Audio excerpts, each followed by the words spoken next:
my lane fast, call it high speed. I've been working hard, yeah, I've been working nightly. If you think you'll win, ha, nah, likely. I be taking shots, yeah, cold-blooded, icy. Watching numbers grow is what I call sightseeing. In the front row, run it up when they hype me. The following grows, they know how to ignite me. Call me CEO, I've been running right, see. And I ain't playing games, I create my own lane, making pleasure out of pain, turning losses into gains. I'm the boss, I'm making change. I've been rocking this exchange, popping off and risking things. Gonna make a f***ing name. I just wanna be famous, but I don't want that cheap fame. No, I'm not that vain. I just wanna be greatness. I just wanna be greatness. I just wanna be greatness. I just wanna be greatness. Ain't no motherfucker in this world could do it like me. Open up your eyes and insert a little rising. You don't have to love me, you don't have to like me. Got enough love in myself, in my psyche. You should have the same in your brain nightly. If you wanna taste me, you can fucking try me. If you wanna hate me, you know where to find me. And if you go and hate this, you can fucking bite me. Okay, I'm going off every chance I get. I don't really take a loss, well, I'll admit. That's why I'll make it to the top, yeah, I commit. And no, I'm never getting lost, I get after it. Investing in my own stock, cause it's faster than any crypto hits go, let me spend. Everything that you see is something I invent, and it's only a percent. I'm gonna take shots, if I miss all, forget it. I'll take a fat loss just to learn all that's in it. I'm taking snapshots, learning how to fall and get it. I'm getting back up, always stand tall, don't sweat it. I never back up, I don't miss a thing, I'll regret it. I'm always learning, you could call me academic. I'm always working, never been apathetic. That energy is like a poison, needs some antiseptic. Ain't no motherfucker in this world could do it like me. Open up your mind and insert a little rising. You don't have to love me, you don't have to like me. Got enough love in myself, in my psyche. You should have the same in your brain nightly. If you wanna taste me, you can try me. If you wanna hate this, you know where to find me. And if you go and hate this, you can fight me. Ain't no motherfucker in this world could do it like me. Open up your eyes and insert a little rising. You don't have to love me, you don't have to like me. Got enough love in myself, in my psyche. You should have the same in your brain nightly. If you wanna taste me, you can fucking try me. If you wanna hate me, you know where to find me. And if you go and hate this, you can fucking bite me. No motherfucker in this world can do it like me. Open up your mind and insert a little rising. You don't have to love me, you don't have to like me. Got enough love in myself, in my Hey, beautiful people. Welcome to Aussie True Crime. If you're new here, I like to cover mainly Australian true crime cases and paranormal cases that I go on with Spirit Time. So I hope you'll stick around and listen to a few of our stories and subscribe to my channel. And if you'd like to support me and join in the membership, it's pinned at the top. So who have we got in here today? Hi, Judo. How are you? Spirit Time, beautiful, mysterious guys. How are you all? So today I'm just going to get straight into the case. This is a case of a body that was found in a blowhole. So on Sunday, April the 24th, 2016, which was Anzac Day, it's a long weekend here in Australia, for those who aren't in Australia. Members of the public went down to a place, and it's called Snapper Point, which is popular, but it's rather a dangerous fishing spot. And so it's about 1.5 hours drive from Sydney in North Sydney in New South Wales. I think I've got a couple of pictures of it to show you the area. So this is Snapper Point. It's absolutely beautiful, the area. So as I said, it is considered dangerous because of it's full of steep and jagged volcano rocks and everything. And that had led people to falling off the cliff or being swept into the ocean. Do you know what I mean? It's just, yeah, it's a dangerous, as much as it is beautiful. So in the last decade alone, 16 people have actually passed at this site, often tourists which have led locals to name the stretch of water Death Stretch. It's also known as Death Rock back in, like, that's just names that the locals call it. So back to the weekend in question. At around 10:30 a.m., a member of the public who was fishing, um, and whatever they do, they were looking down into the blowholes and they noticed something floating in the water.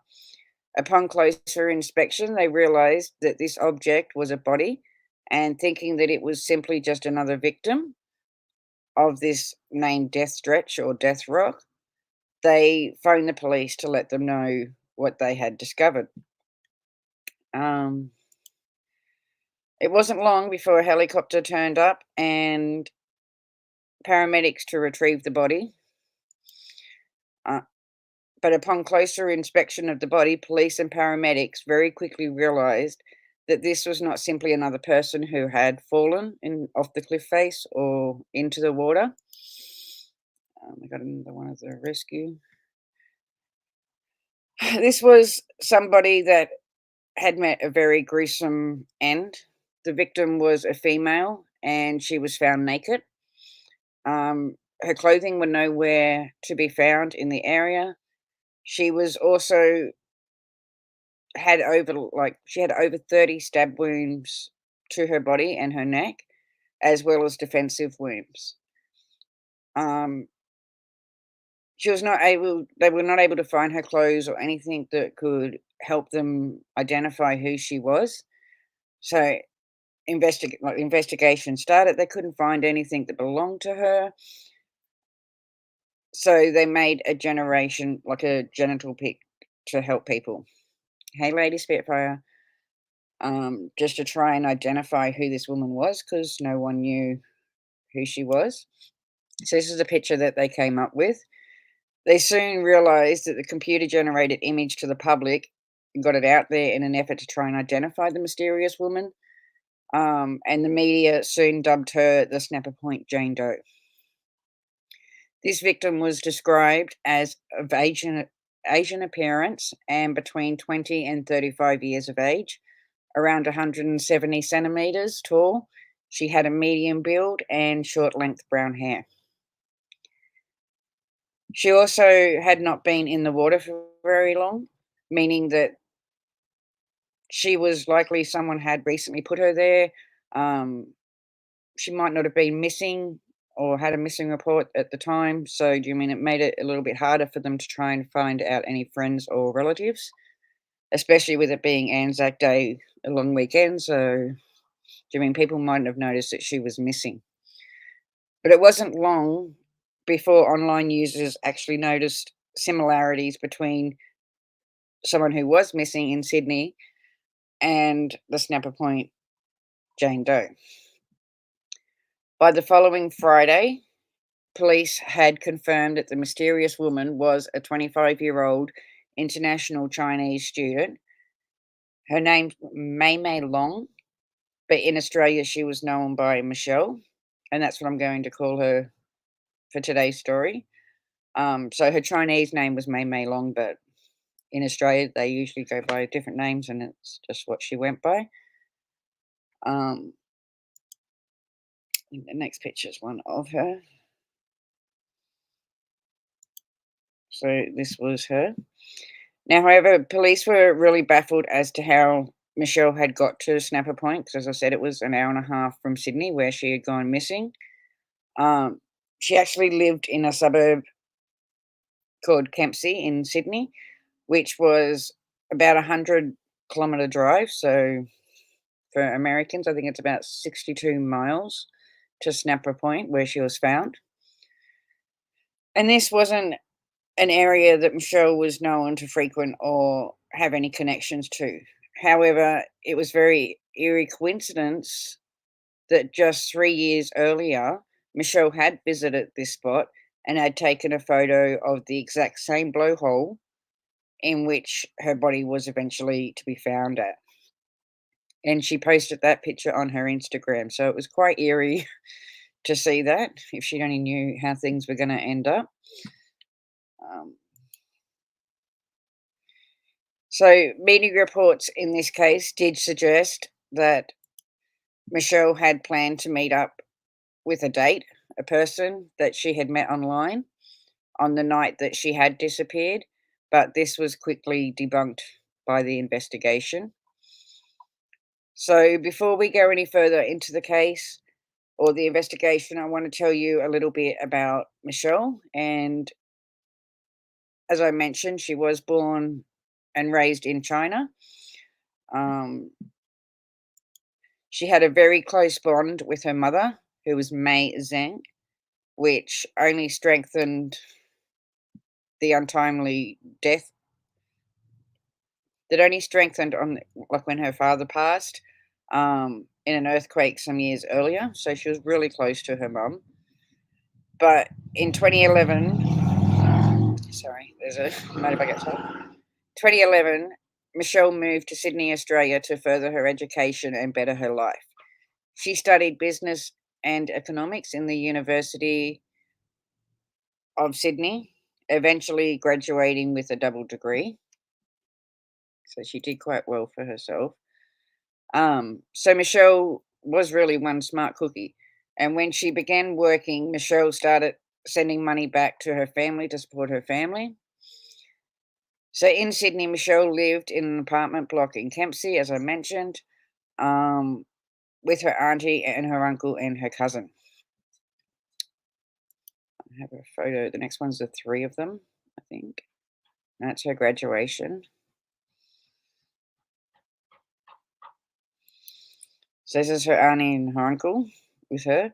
So her uncle Derek, Burnett, who was her uncle through marriage, had only been married to her auntie for a couple of years. And from what I can tell, he was actually only 2 years older than Michelle was. So, another photo of the family.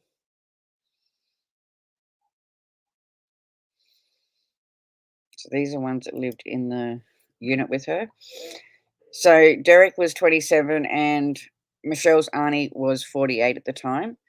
Upon Michelle moving in with the family, Michelle's mother, May, felt rather relieved that her daughter would be moving in with such reliable family, and she really believed that her daughter would be safe living with them in such a big city like Sydney.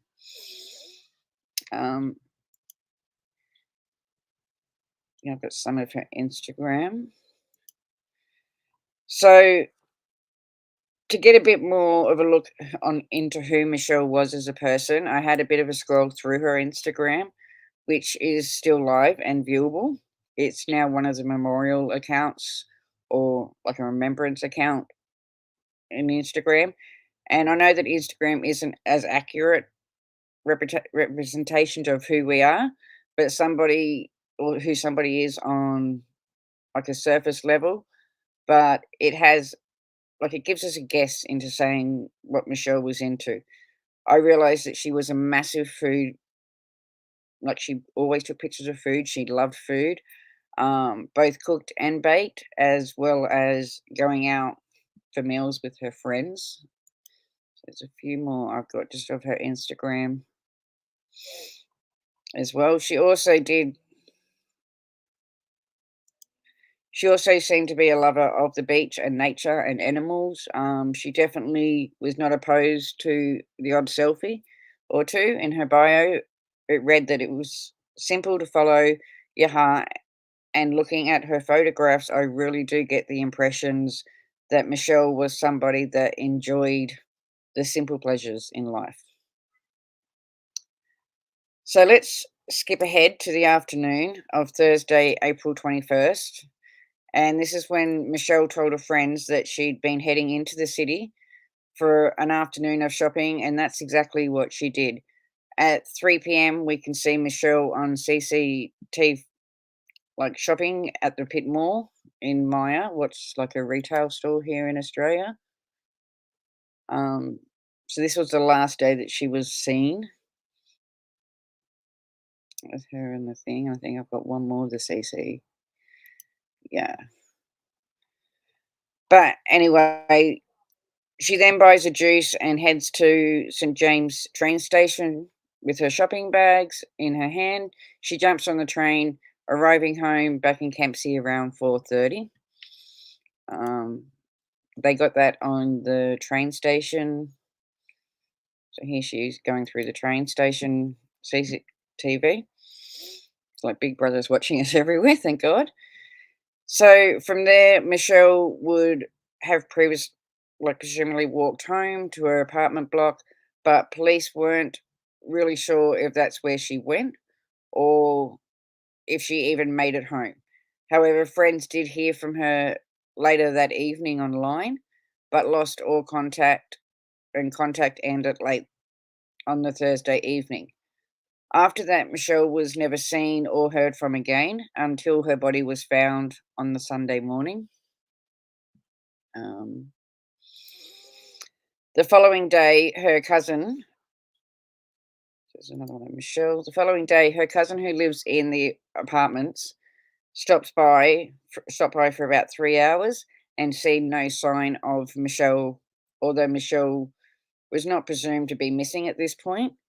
Her uncle Derek was also home during this time. So by the Monday, when nobody had seen or heard from Michelle over the long weekend, she's reported missing to the police, although different articles said different people reported her missing. Some said friends, some said it was the auntie. Regardless, she was reported missing on the Monday, and her friends and family did as much as they could to spread the message. Um, to spread the word that she was of her disappearance, and they especially used some Chinese social media websites, and one was called Weibo that they were using.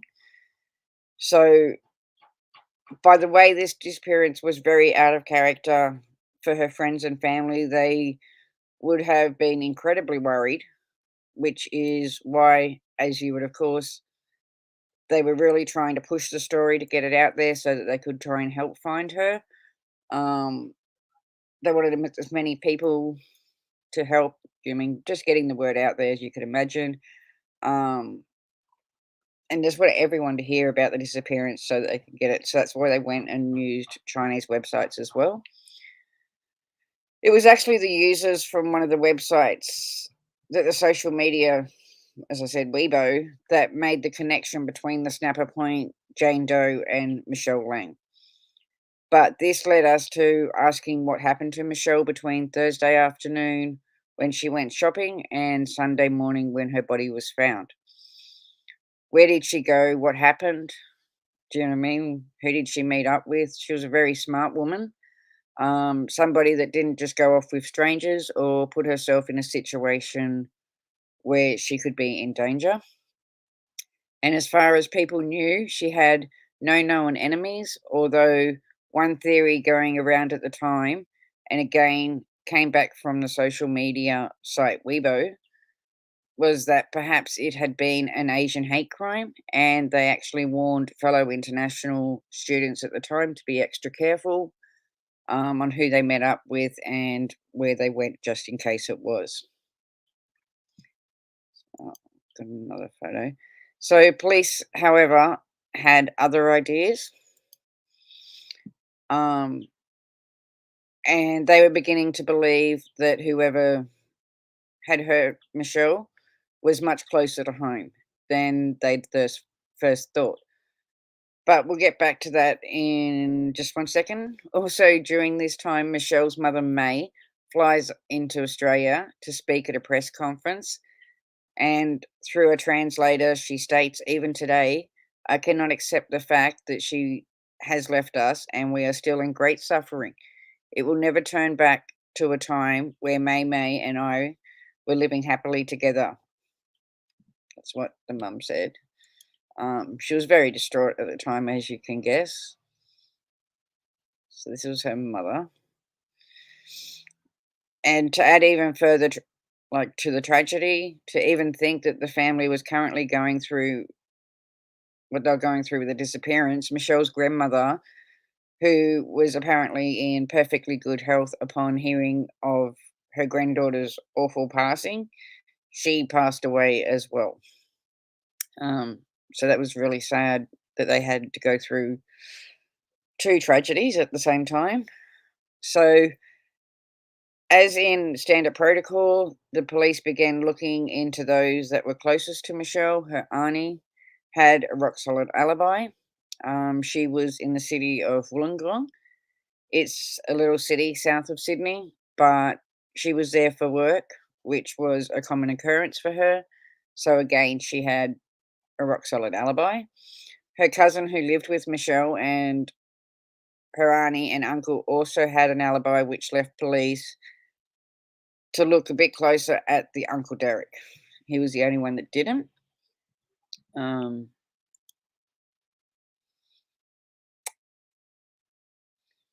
so this is the Uncle Derek at their wedding. And I should also mention that her auntie would actually later state how incredibly guilty she felt about Michelle's passing. She believed that maybe if she had been there, she could have prevented this from happening, or done something more to protect her. But chances are she probably couldn't have either. Um, let's keep these photos up to where we're up to. That's another one of the wedding. So Derek, who was a former IT worker and certainly had he had a few alibis for the police. At first, he claimed that he had been home all weekend, 3 hours of which could technically be confirmed by Michelle's cousin, who had dropped by. But then he changed his story and told the police that he had an affair with an escort and had been with her the entire time. And then he changed his story again. He told the police that he had an ice addiction, and as a result, he suffered from memory loss because he'd been using ice and meth the entire weekend.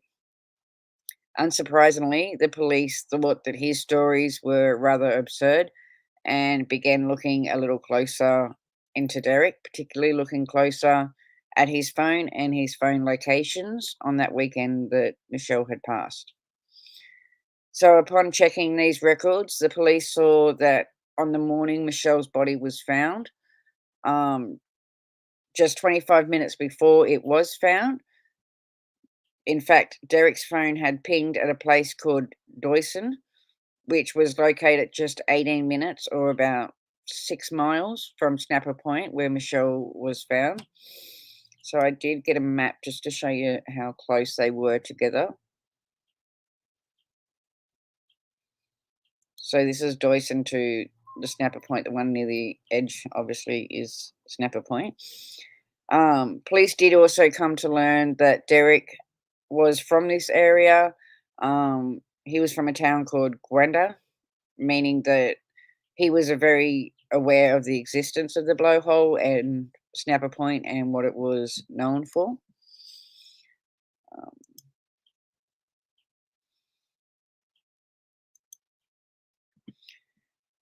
So, of course, because Derek was from the area, he was born and raised in the area. He was actually visiting friends and family on that weekend that Michelle's body was found. On the morning of, he could have been very easily to say to police that it was just one massive coincidence that he happened to be visiting the area. On the same weekend that her body was found, but then again, how did Michelle's body very coincidentally get to where Derek was born and raised? To It was just a little bit too much of a convenience, and of course, the police thought that as well. So, of course, the police began digging just a little bit deeper into Derek's life, and again, his phone. When they came across a series of deleted videos and images of Michelle that confirmed their worst fears.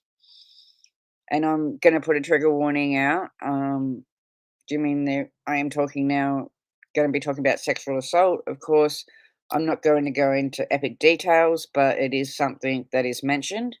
So if that's something that triggers you, maybe you want to turn off, but I just want to put that out there. So several of these images found on Derek's phone. Michelle's lying on her bed. She was bound and gagged with black duct tape and the look of fear and terror on her face. According to the police, the videos that were filmed before the weekend of her passing, Michelle is clearly unaware that she is being filmed in some of the footage, which was filmed on some kind of hidden camera in the bathroom.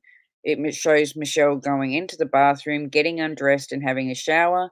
And in another video, it shows Derek preparing a bath for Michelle, which Michelle then proceeds to take. And in another video, this was a very disturbing one. It shows that Derek was playing with himself over Michelle's body while she was sleeping. But unfortunately, this wasn't Derek's only victim either. Another one of Michelle. In another video, so it's Michelle again. In another video, it again showed him playing with himself on a younger girl as she slept, although this younger girl had not been publicly identified because of her age, which is understandable, and I couldn't find any more information on whether he'd actually been charged with that one. Anyway, of course, all of this evidence wasn't exactly looking good for the Uncle Derek. And on April 30th, Derek Bennett is arrested and charged with the passing of Michelle Leng, although he denies any involvement in the passing.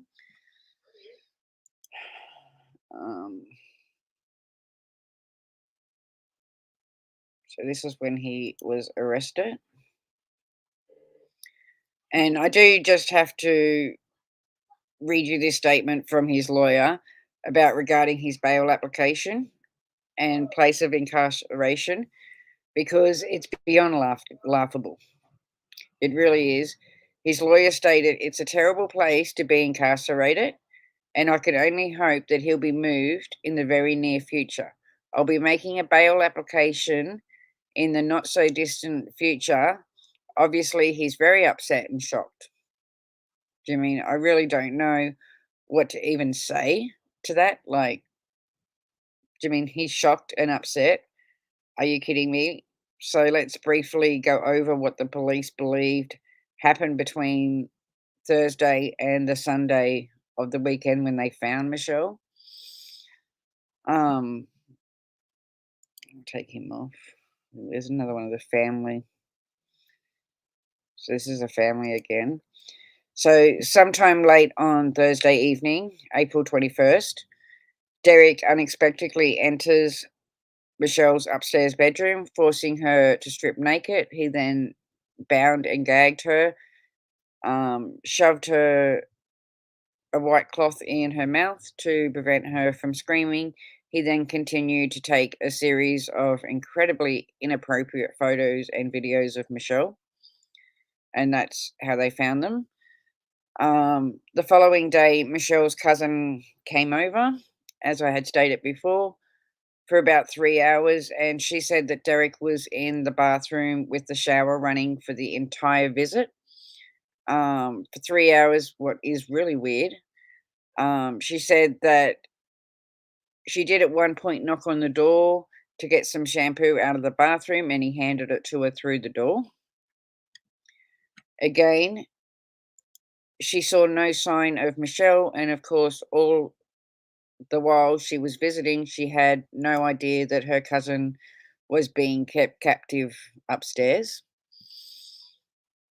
It's believed that Michelle likely passed later on the Friday after her cousin left at some time, and transporting her to the boot of Derek's car and then driving her up to Snapper Point early on the Sunday morning.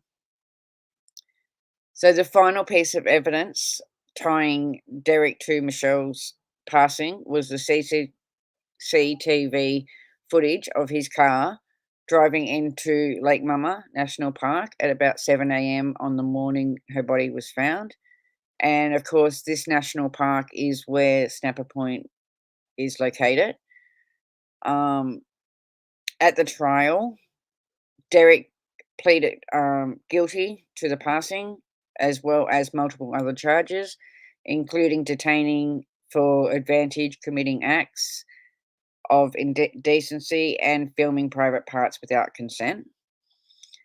At the trial, in which he was found to stand by the way he really amps up the tears and the emotions throughout, and he did stick to his story of the memory loss due to having ice and meth.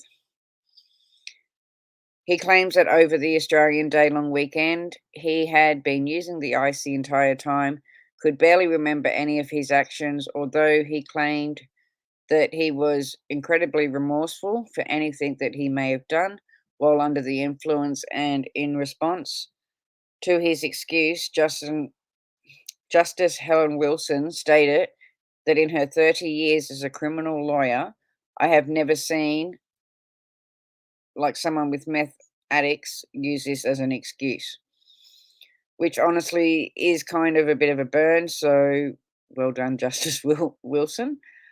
Um, when Barnett took the stand, he claimed that this moment in his life had kept him awake at night, in tears, and I still have nightmares. All I can do in some small way is to commit to my life to trying to make up for what I have done in any possible way. Do you know what I mean? As if you could make up for that.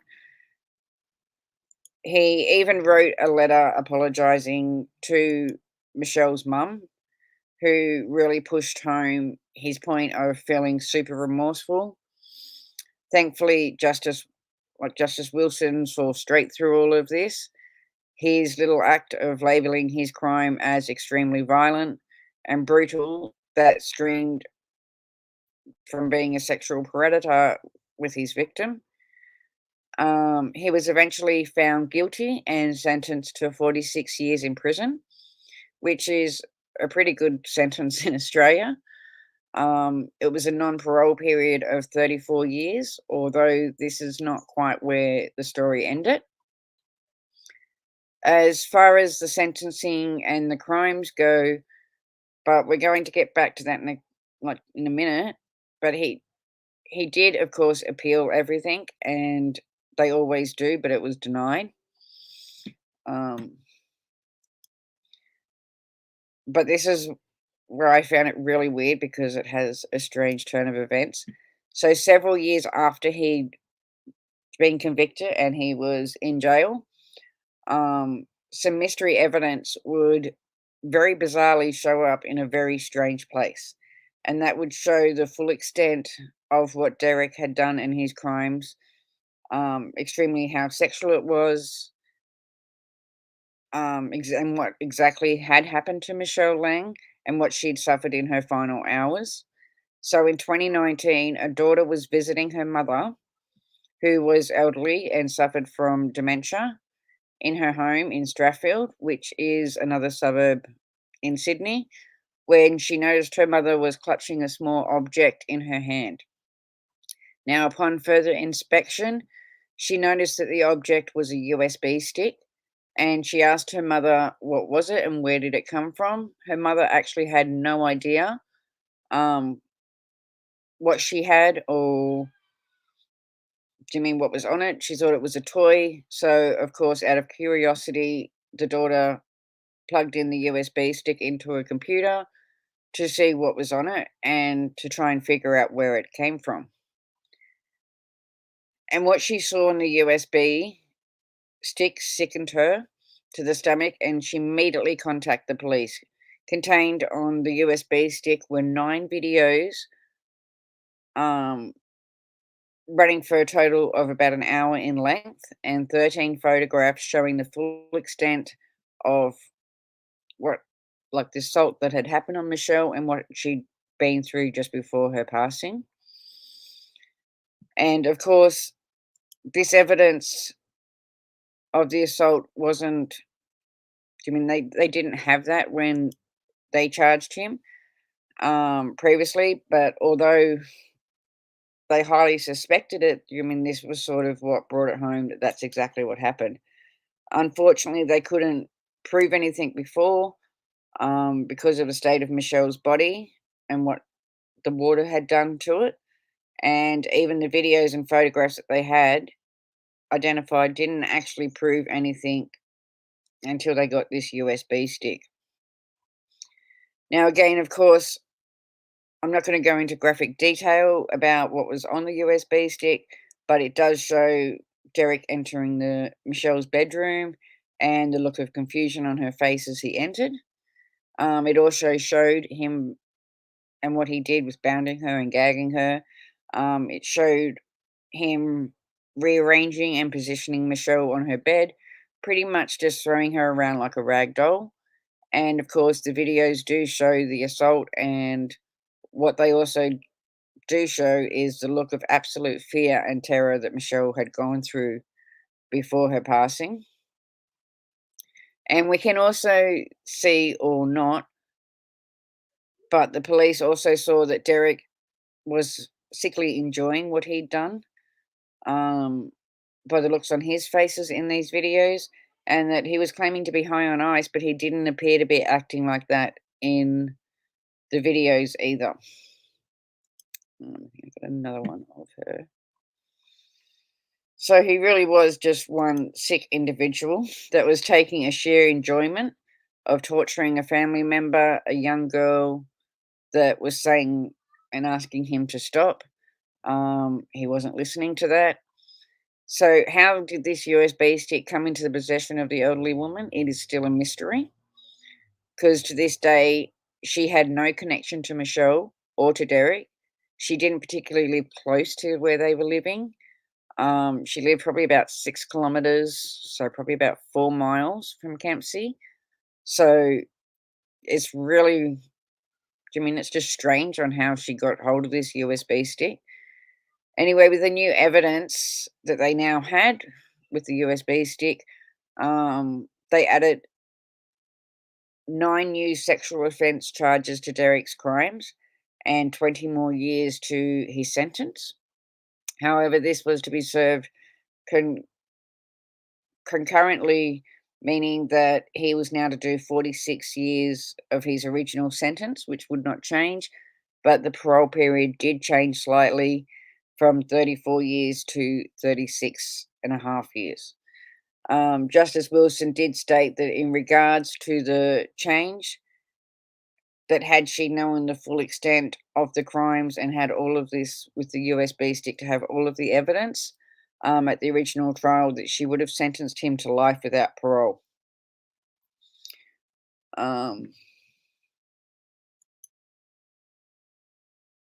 So this was actually the sentence that Michelle's family had been pushing for. Understandably, Justice Wilson stated that due to legal principles and sentencings could not be imposed, although she didn't really understand why.